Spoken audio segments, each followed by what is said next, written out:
and welcome back to another exciting episode of CUNY Uncut, where we talk about anything and everything, uncensored, unedited, and uncut. I'm your host, Isabel Ortiz, and today I have a wonderful and very impressive guest. She is a Baruch College grad, an e-board mentor for Women Empowered for Success, and a past instructor for Baruch Seek Academic Success Program. Outside of her time at CUNY, she has gone on to be the founder and CEO of her own business, Brands Endeavor. With that being said, I am super excited to welcome my guest, Essence English. Hi, Essence. Welcome to CUNY Uncut. Thank you so much for being here. Hi, Isabel. Thank you for having me. So happy to be here. No, of course. Like I mentioned in the intro, I think you're very impressive, and I wanted to have you on today to talk about your road to entrepreneurship, what having your own business is like, and the advice you can give to college students who are maybe looking to go down that road. Yes. So when you started at Baruch, it is a business school. Did you always expect to go down the road of entrepreneurship? Like when you were younger, were you saying, when I grow up, I want to have my own business? You know, like what was that your original goal? Yeah, so great question. Actually, I always knew I wanted to be a businesswoman. I just didn't know what that exactly looked like. That meant. Yeah, what that meant. So my version of a businesswoman and what my dream was, the high-rise buildings, that is famous in New York, and being in a C-suite, executive room and being like, oh, okay, yeah, assistant, let them in for the meeting. But me running an already established company and kind of working myself up the corporate ladder. So that was what my dream was, and I definitely knew I always wanted to be a businesswoman, which is why I chose Baruch College, because I knew it was a business school. Okay. Too, because I feel like when a lot of people start college, they might not ever know what they might want to do, or they have like a whole bunch of options thrown in the air, and whatever seems to work out is what they went with. Yeah.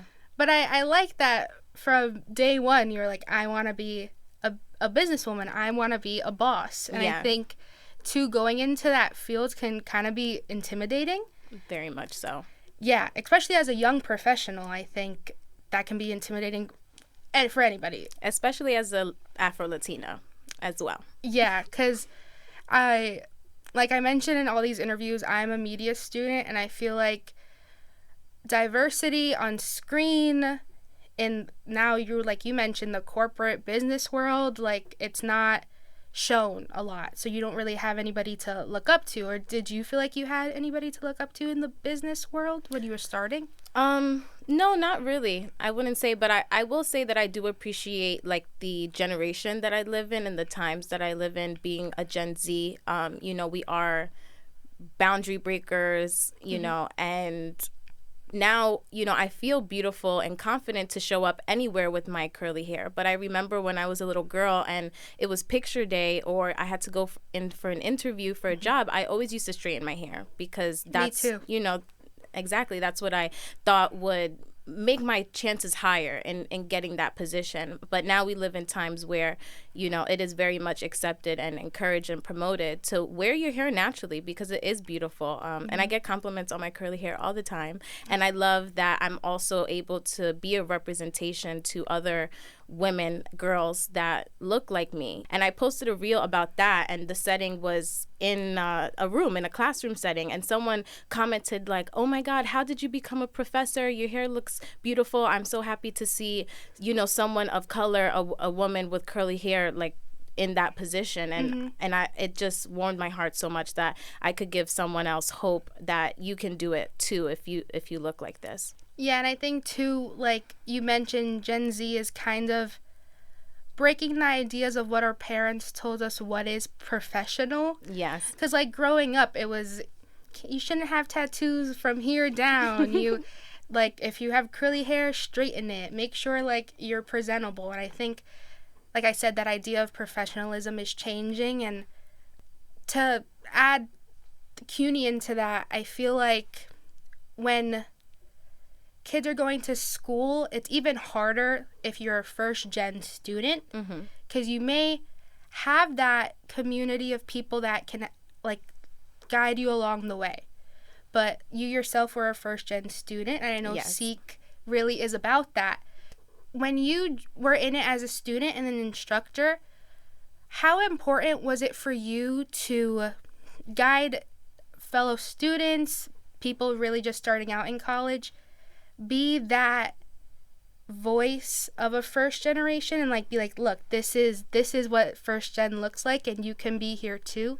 How important was it for you to be that instructor? Oh, it meant everything. It meant everything in the world to me, like better than anything else, to be honest. When I was presented with the opportunity to do that, they were like, I know you're busy, you own your own business. I'm like, I'm making time for this, okay? I'm able to give back to the community that poured so much into me, and I'm able to, like you said, be up there and be a leading voice.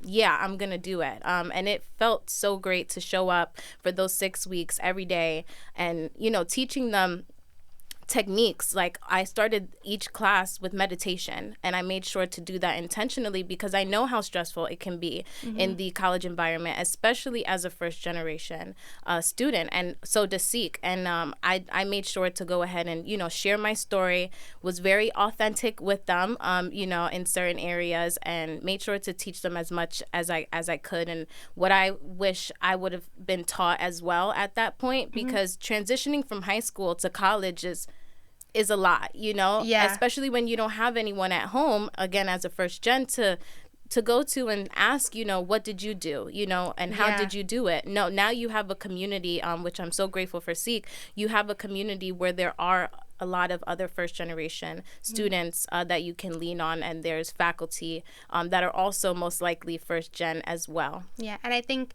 CUNY building that community, because I know Seek is not just in Baruch, it's in many other campuses too. Yes. So being able to have that community and then like meet together on social media, because like that's a powerful tool, I think that's great. And something I'm glad you mentioned too about being a woman in business or an Afro-Latina in business. I love the way you say it, by the way. Oh, thank you. But I know entrepreneurship and business can be a very male-dominated field, or it can look that way. I know there's many women who have gone on to create their own businesses, like yourself.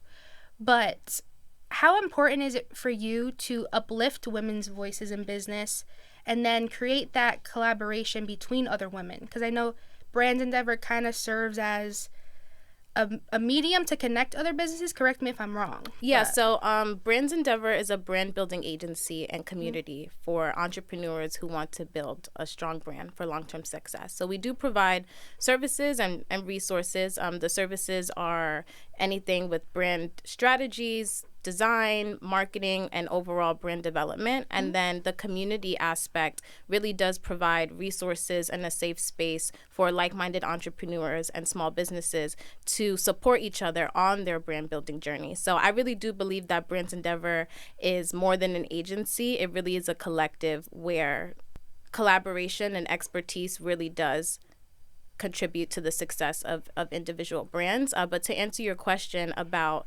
specifically empowering women and uplifting women in the business world, it is in my DNA. I grew up in a family where I was surrounded by women, and unfortunately, a lot of those women, didn't go to college. They didn't graduate high school. They, were in domestic violence situations and that nature. So I always grew up like, this is definitely not what I want. And I want to, also be an example of like, you can come from places like this, from the hood, you can come from domestic violence, and you can not be a statistic, you can be a success story, right? Yeah. And I make sure that I share that and I uplift other women who do experience those similar things, because it is defeating, but you can always take that next step and, be your own success story. So it really is in my DNA to just uplift women, uplift everybody, but, specifically women. And I do love that there's such a rise of women entrepreneurship. You mentioned that it is a very dominated space, but women, we have so much to offer. Like we are For so real. versatile, we have like that motherly nature that, just comes so natural. And like that really does help in the business world. And I think that people are really seeing that, and that's why you do see a lot of change in high level leadership of now a lot of CEO women are women. And also, like you said, being from a family of all women, I am too, I think you're always trying to do better than the generation before you. Nothing against them, but just what their plans may have been didn't go to plan. And something I appreciate about your journey to entrepreneurship is you may have had something planned out going into college, post-grad, but sometimes things don't work out that way. I know for myself, I was a transfer student. College has not been the movie experience that I thought it was gonna be, you know? Yes.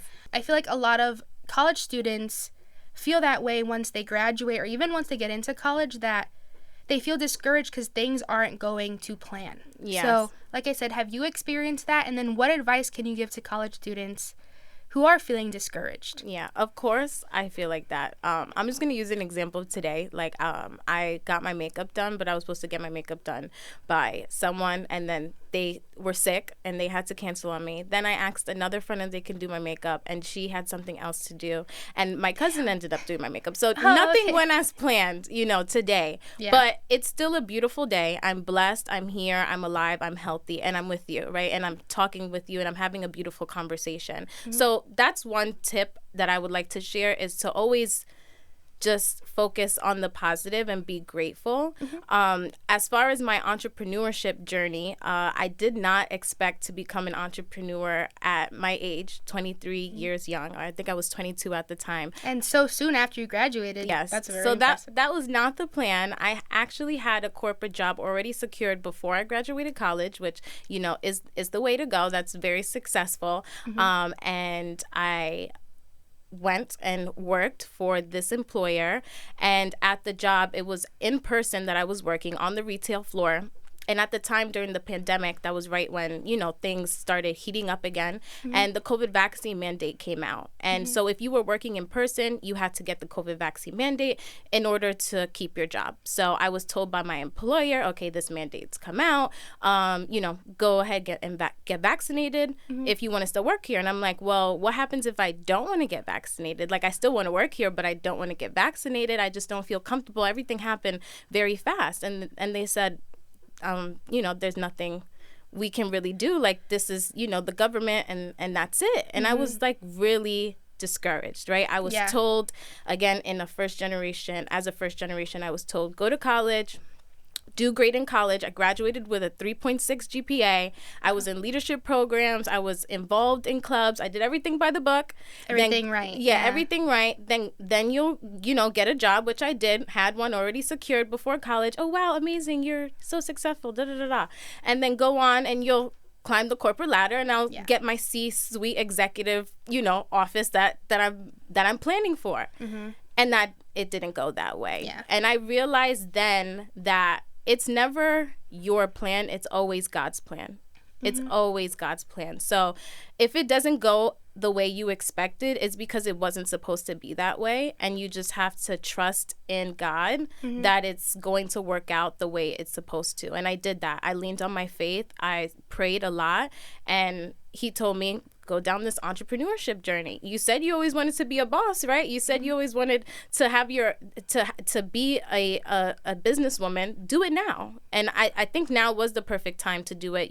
I don't have kids. I don't have many responsibilities. So entrepreneurship is all about taking risks, and especially financial risk. So I think it's the best time to do it now. And also, I'm not sitting here and just promoting like entrepreneurship is the way to go either. Like, keep your 9 to 5 if you want to. Have multiple streams of income. Millionaires have multiple streams of income. Get that money. So have your 9 to 5. Be an entrepreneur as well. But what I really do promote is ownership. Like, make sure you own something. And what I own is Brands Endeavor, and I'm really, really proud of that. And like you said, I think if you're gonna do it, make sure to have fallback plans, because I think that's the most successful way to do it, to ensure that to support your main dream or your main goal, you have things that can support that long term. And being an entrepreneur is a risk, and I feel like a lot of people are afraid to take that risk. Something I wanted to ask you, though, as a young professional, I know nowadays with TikTok, this idea of imposter syndrome is very big.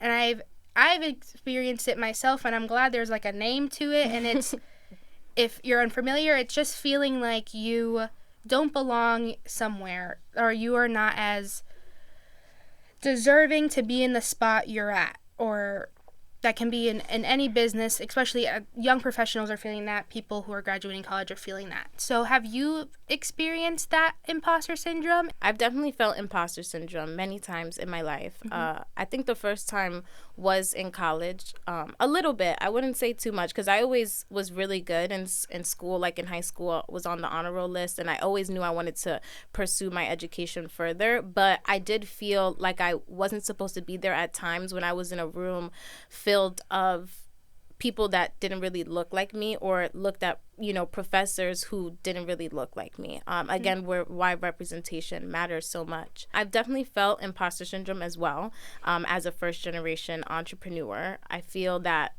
probably almost every single day, but I remind myself again that I chose this journey, and that you are supposed to be here. Again, if this was a part of your plan, God wouldn't steer you wrong and put you somewhere where you're not supposed to be. Yeah. So my advice to others who may be feeling imposter syndrome is to embrace where you are right now, and remind yourself that where you are right now is where you're supposed to be. It might sound like cliche and be like, oh, that's not gonna work, but it really does work. It's the truth. Yeah, it's not cliche.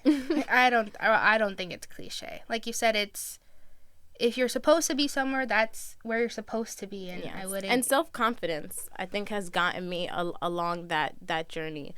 Just being really confident in yourself, and also leaning on your support system. I do have a lot of family members and friends that are really supporting me throughout this entrepreneurship journey. And when I do feel that imposter syndrome, I'll give them a call and I'll let them know how I feel. I'll be like, I feel like a failure. I feel like I'm doing everything wrong. And they'll remind me how far I've come.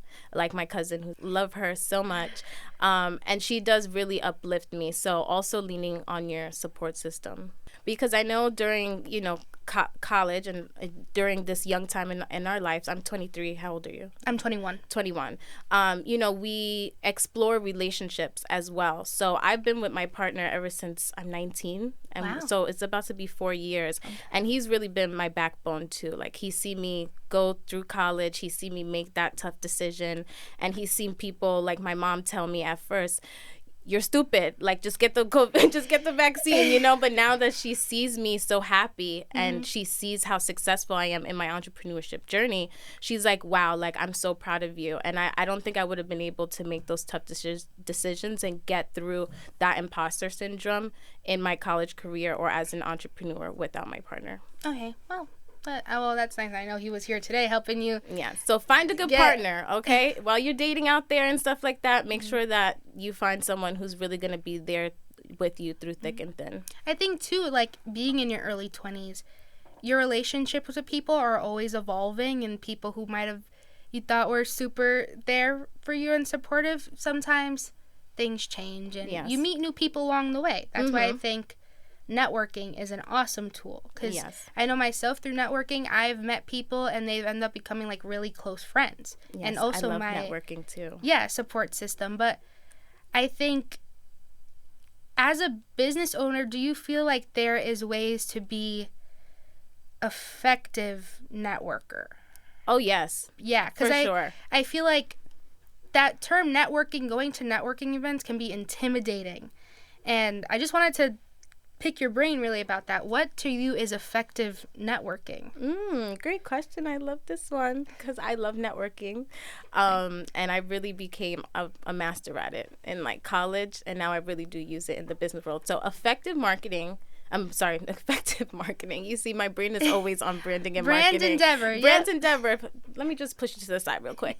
For networking. Okay. For effective networking is making sure you're in the right place. That's the first thing I'll start with, because a lot of networking, when you get older too, there's alcohol involved, and you're sitting there and having a conversation, and people are under the influence and stuff. So if that's not really your scene, and you know that you can't control yourself in environments like that, then don't put yourself in environments like that, right? Yeah. Go ahead and make sure that you are networking more,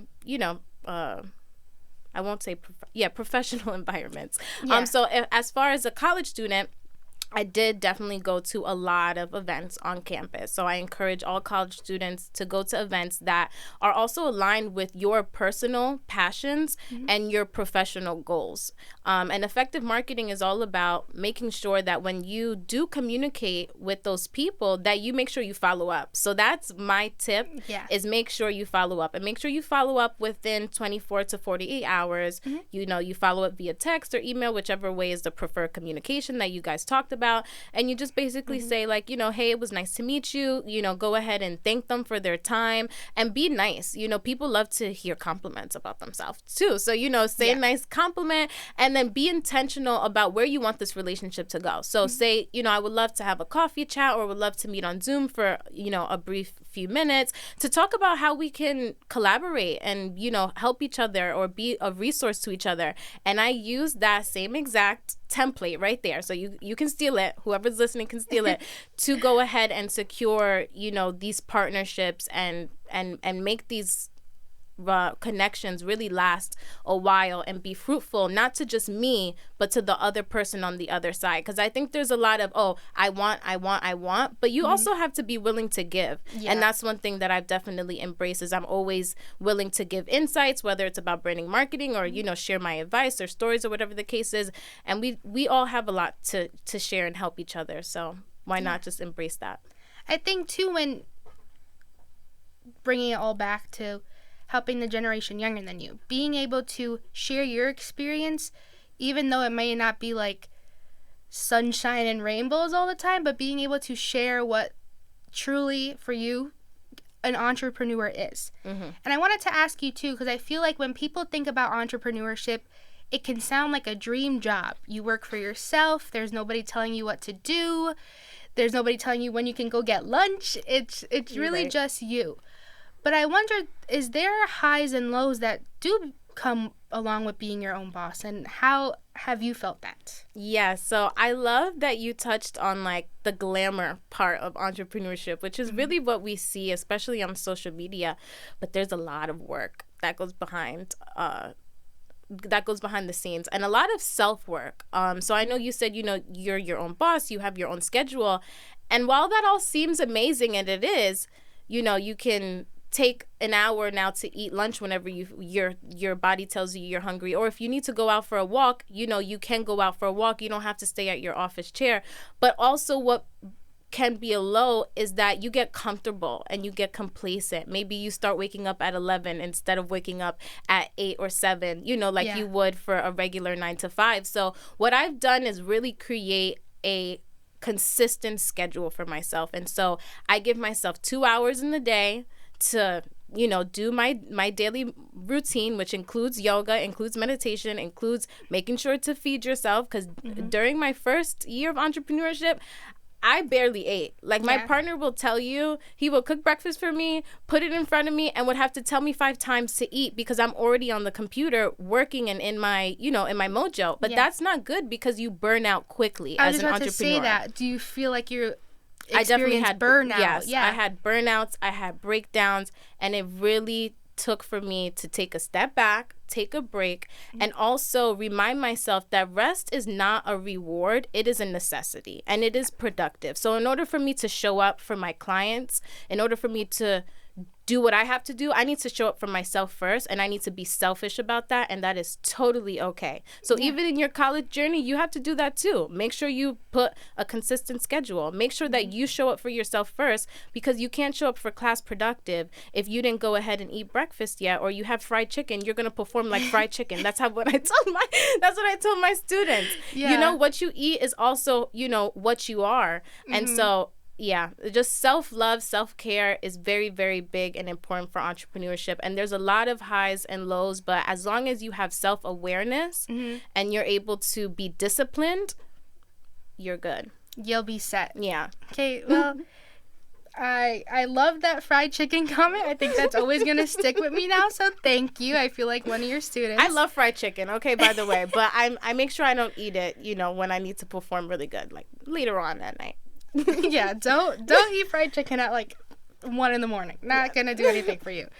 Well, this really has been great, and thank you so much for being on CUNY Uncut. Before we wrap things up, though, I love to ask every person on the show my final question, and that is, what is your CUNY survival item?